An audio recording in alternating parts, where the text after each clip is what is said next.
नमस्कार। आज हम एक नया प्रैक्टिकल क्वेश्चन सॉल्व करने जा रहे हैं final account of banking companies chapter का। और आज की जो क्वेश्चन है उसकी जो लिंक है आपको डिस्क्रिप्शन बॉक्स में दी गई है। लिंक को आपको क्लिक करना है, वो क्वेश्चन डाउनलोड कर लेना है और अच्छे से पढ़ लेना है। ये जो क्वेश्चन है यहाँ पे हमको दो इंश्योरेंस बिजनेस है उसका अकाउंट बनाने बोला है और P&L अकाउंट बनाने बोला है। तो हम यहाँ पे देखेंगे तो पहला हमको बनाने बोला है फायर रेवेन्यू अकाउंट, दूसरा बनाने बोला है मरीन रेवेन्यू अकाउंट और तीसरा हमें बनाने बोला है प्रॉफिट एंड लॉस अकाउंट। तो यहाँ पे आपको याद रखना है जो इन्फॉर्मेशन फायर इंश्योरेंस बिजनेस की होगी उसको हमको फायर रेवेन्यू अकाउंट में पुट करना है और जो मरीन इंश्योरेंस बिजनेस की होगी वो मरीन रेवेन्यू अकाउंट में पुट करना है। और जो कॉमन एक्सपेंसेस होंगे उसको हम कहाँ पुट करेंगे, प्रॉफिट एंड लॉस अकाउंट। तो सबसे पहले हम देखते हैं क्या क्या इन्फॉर्मेशन दी गई है। तो आपको याद रखना है कि जब आप रेवेन्यू अकाउंट बनाते हैं तो सबसे पहले क्रेडिट साइड आप लिख लीजिए ओपनिंग बैलेंस ऑफ फंड, जिसमें हम दो चीज लिखते हैं, that is reserve for unexpired risk, और अगर एडिशनल रिजर्व होगा तो उसको भी हम यहाँ पे लिखते हैं। उसी तरीके से मरीन रेवेन्यू अकाउंट में भी हम लिख देते हैं by opening balance of fund reserve for unexpired risk, और अगर एडिशनल रिजर्व होगा तो एडिशनल रिजर्व भी हम लिख लेंगे। स्टार्ट करते हैं हम। सबसे पहले अगर हमको लिखना है तो हम यहाँ पे क्लेम्स लिखते हैं। क्वेश्चन में सर्च करते हैं क्या हमको क्लेम दिया हुआ है, तो claim paid and outstanding fire insurance का दिया हुआ है 1,90,000। तो यहाँ पे हम लिख रहे हैं डायरेक्टली हमको बता दिया claim paid and outstanding directly calculate करके दिया हुआ है। फायर इंश्योरेंस बिजनेस का है वो 90,000 और 1,90,000 है और मरीन इंश्योरेंस बिजनेस का है 3,80,000। तो हमने यहाँ लिखा to claims paid and outstanding 3,80,000। Next यहाँ पे दिया हुआ है जो एक्सपेंसेस दिया हुआ है, बैड डेप्ट दिया हुआ है। तो बैड डेप्ट फायर का दिया हुआ है 5,000। तो हम यहाँ लिख लेते हैं बैड डेप्ट फायर इंश्योरेंस बिजनेस का है 5,000 रुपीज और मरीन इंश्योरेंस बिजनेस का बैड डेप्ट दिया हुआ है 12,000।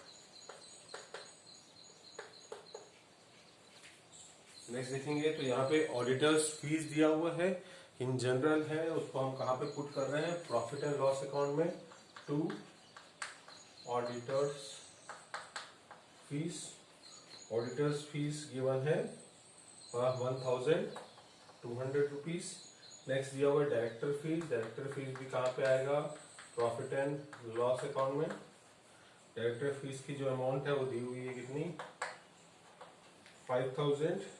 शेयर ट्रांसफर फीस इनकम है कंपनी के लिए, तो उसको हम कहाँ लिखेंगे, क्रेडिट साइड लिखेंगे। तो यहाँ पे मैं लिख रहा हूँ बाय शेयर ट्रांसफर फीस दिया हुआ है 800 रुपीज। नेक्स्ट दिया हुआ है बैड डेप्ट रिकवर्ड, रिसीव हो रहा है, क्रेडिट साइड लिखेंगे उसको, बैड डेप्ट रिकवर्ड बताया नहीं है कौन से बिजनेस का है, तो हम इसको कहाँ लिख रहे हैं, credit side of profit and loss account.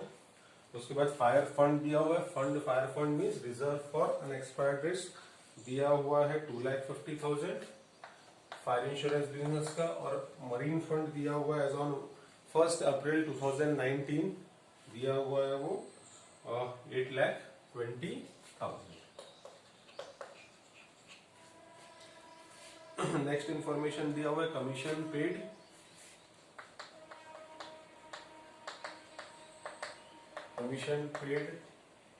Fire insurance business का दिया हुआ है 90,000 रुपीज और मरीन इंश्योरेंस बिजनेस का दिया हुआ है कमीशन पेड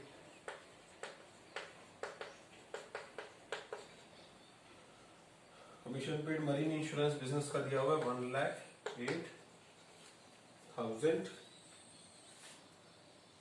नेक्स्ट इन्फॉर्मेशन दिया हुआ है एडिशनल रिजर्व, लेकिन एडिशनल रिजर्व किसका दिया हुआ है, सिर्फ फायर का दिया हुआ है, फायर इंश्योरेंस का। तो हम यहाँ पे लिख लेते हैं additional reserve fire 50,000, marine business का दिया हुआ नहीं है। नेक्स्ट दिया हुआ है डेप्रिसिएशन, डेप्रिसिएशन आ गया आपके प्रॉफिट एंड लॉस अकाउंट में। डेप्रिसिएशन की जो अमाउंट है वो दी हुई है 35,000 रुपीज। नेक्स्ट दिया हुआ इंटरेस्ट एंड डिविडेंड रिसीव्ड, इससे रिलेटेड टैक्स की कोई इंफॉर्मेशन नहीं है, सीधा हम उसको कहाँ लिख लेते हैं, credit side by interest and dividend received. Amount इसका भी दिया हुआ है 35,000। डिफरेंस इन एक्सचेंज क्रेडिट दिया हुआ है, तो उसको हम कहाँ लिख रहे हैं, इन P&L अकाउंट के credit side. Difference in exchange credit दिया हुआ है, तो इसको हम लिख रहे हैं यहाँ पे 14,000 रुपीज। नेक्स्ट दिया हुआ है मिसलेनियस रिसिप्ट, तो हम क्रेडिट साइड लिख रहे हैं मिसलेनियस रिसिप्ट। और बहुत सारी छोटी छोटी जो रिसिप्ट है वो हुई है 5,000 रुपीज। फिर आपको दिया हुआ है profit on sale of land, उसको भी हमको कहाँ लिखना है, P&L अकाउंट के credit side. Profit on sale of land यहाँ पे दिया हुआ है 60,000। अब देखिए नेक्स्ट अमाउंट दिया हुआ है फायर प्रीमियम लेस री insurance. Fire premium plus less री इंश्योरेंस का आगे रिसिप्ट है, उसको हम क्रेडिट साइड लिख रहे हैं फायर रेवेन्यू अकाउंट के बाय फायर प्रीमियम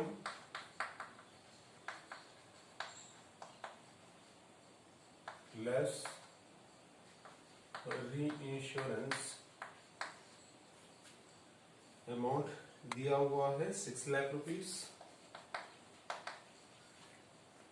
और मरीन प्रीमियम दिया हुआ है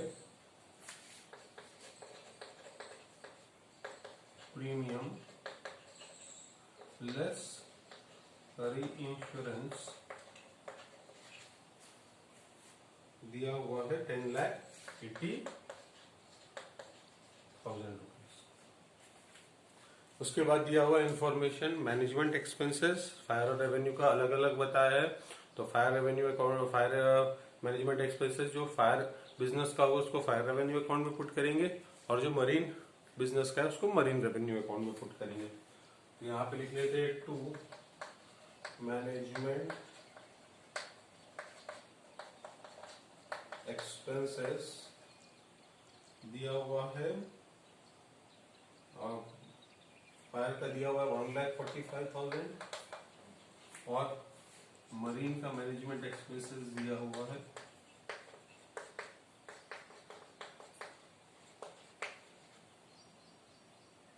4 लाख रुपीज। नेक्स्ट ये है कमीशन अर्नड ऑन री इंश्योरेंस सीडेड, इनकम है, कमीशन अर्न हुआ है, हम उसको क्रेडिट से लिख रहे हैं बाय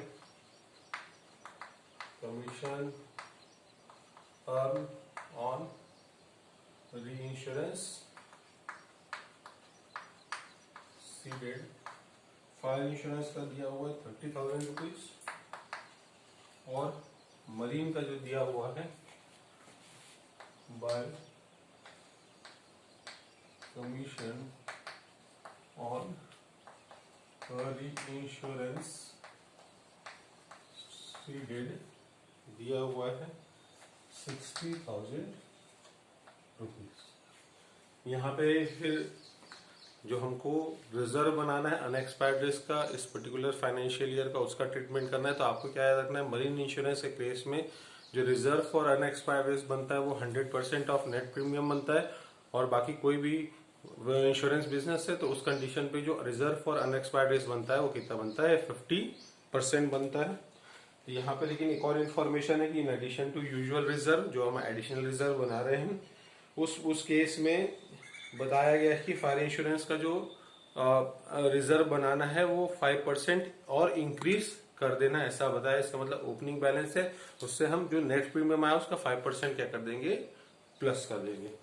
तो अब हम एक काम करते हैं, हमने यहाँ पे पूरी की पूरी एंट्री की पोस्टिंग कर दी है। अब हम क्या करेंगे, अब रिजर्व फॉर अनएक्सपायर्ड रेट्स बनाएंगे, दैट इज क्लोजिंग बैलेंस बनाएंगे ऑफ फंड। तो हम यहाँ लिख रहे हैं टू क्लोजिंग बैलेंस। तो पहला हो गया fire fund, that is reserve for unexpired risk, that is fire fund closing. कितना बनेगा, जो भी आपका नेट प्रीमियम आया है, net premium that is fire insurance premium आया 6 लाख रुपीज, उसका 50%, तो 6 लाख का 50% आ गया 3 लाख रुपीज। 6 लाख का 50%। नेक्स्ट बनेगा एडिशनल रिजर्व। एडिशनल रिजर्व के बारे में इंफॉर्मेशन है कि जो क्लोजिंग है उससे आपको क्या करना है, 5% रिजर्व इंक्रीज कर देना है। तो क्लोजिंग रिजर्व, ओपनिंग रिजर्व कितना है, 50,000 है, उससे हम प्लस कर देंगे 5% of net premium, that is 6 lakh का 5%। तो 6 लाख का 5% आ गया 30,000। 30,000 plus 50,000 it is equal to 80,000। तो क्लोजिंग एडिशनल रिजर्व कितना हुआ, क्लोजिंग एडिशनल रिजर्व हुआ 80,000 का। उसके बाद हम टैली कर लेते हैं।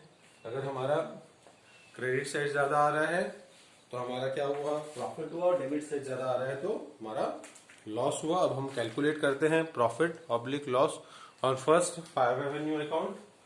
फायर रेवेन्यू अकाउंट का जो क्रेडिट साइड है वो है 2,50,000 प्लस 50,000 प्लस 6 लाख प्लस 30,000, ये आ गया 9,30,000। क्रेडिट आ रहा है 9,30,000। डेबिट कैलकुलेट कर लेते हैं तो 1,90,000 plus 5,000 plus 90,000 plus 1,45,000 plus 3 lakh plus 80,000। तो यहाँ पे जो डेबिट आ रहा है वो 8,10,000 आ रहा है, डेबिट कम आ रहा है और क्रेडिट ज्यादा आ रहा है। इसका मतलब प्रॉफिट हुआ, और उस प्रॉफिट को कहाँ पे ट्रांसफर कर देंगे हम, प्रॉफिट एंड लॉस अकाउंट में। तो यहाँ पे मैं लिख रहा हूँ to balance of revenue account transferred to profit and loss account. तो हमने यहाँ कैलकुलेट किया 9,30,000 माइनस 8,10,000, ये आया कितना, 1,20,000। इस 1,20,000 कहाँ पे ट्रांसफर कर देंगे, प्रॉफिट एंड लॉस अकाउंट में बाई फायर रेवेन्यू अकाउंट 1,20,000। उसी तरीके से सबसे पहले हम बना लेते हैं क्लोजिंग बैलेंस ऑफ फंड। तो यहाँ लिख रहे हैं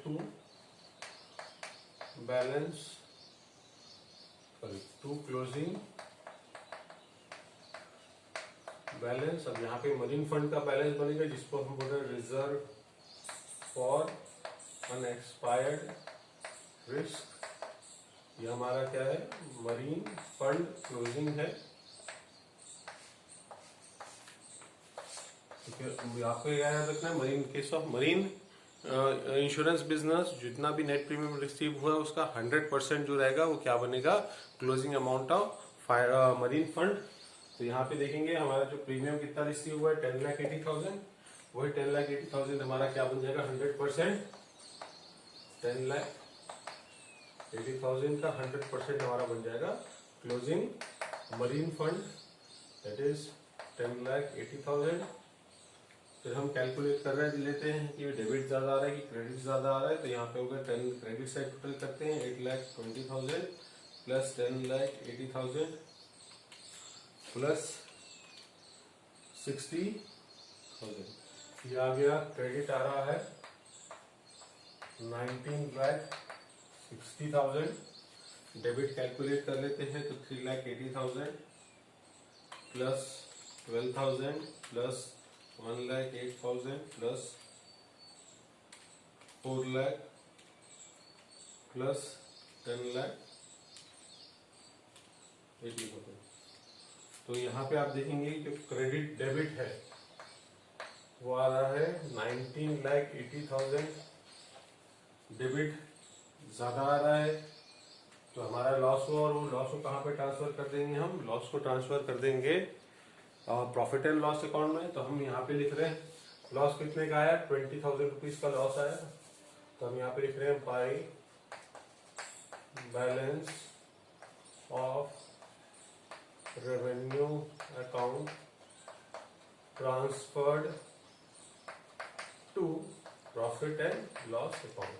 तो ये हो गया 19,80,000 डेबिट आ रहा है, 19,60,000 क्रेडिट आ रहा है। तो 20,000 हमने कहाँ पे ट्रांसफर कर दिया? प्रॉफिट एंड लॉस अकाउंट में। तो यहाँ पे लिख देते हैं टू मरीन रेवेन्यू अकाउंट। कितना हमने लिखा है यहाँ पे? 20,000। अब हम फाइनल कैलकुलेशन कर लेते हैं कि कितना अमाउंट जो है वो प्रॉफिट एंड लॉस एप्रोप्रिएशन में ट्रांसफर होगा। क्रेडिट साइड की टोटल करते हैं 1,20,000 plus 800 plus 1,200 plus 35,000 plus 14,000 plus 5,000 plus 60,000। तो ये आ रहा है 2,36,000। माइनस करेंगे डेबिट से, माइनस 1,200 माइनस 5,000 माइनस 35,000 माइनस 20,000। ये आ रहा है 1,74,800। तो यहाँ पे क्रेडिट ज्यादा आ रहा है, डेबिट कम आ रहा है। तो हमारा ये हो गया to profit transfer to profit and loss appropriation account, that is our balancing figure 1,74,800। Total आ गया यहाँ पे 2,36,000। यहाँ पे जो टोटल आ रहा है वो हो गया 19,80,000 मरीन रेवेन्यू अकाउंट का, और फायर रेवेन्यू अकाउंट का क्लोजिंग बैलेंस है। टोटल बैलेंस है, टोटल अमाउंट है 9,30,000। तो ये हो गया हमारा आज का जो क्वेश्चन है वो हमारा कंप्लीट हो गया। इस क्वेश्चन में हमने देखा कि क्वेश्चन में हमको बोला गया कि दो अलग अलग टाइप का इंश्योरेंस बिजनेस है, तो हमने दोनों अलग अलग बिजनेस का क्या निकाल लिया, हमने बनाया है रेवेन्यू अकाउंट। तो आज की क्लास के लिए इतना ही। Thank you.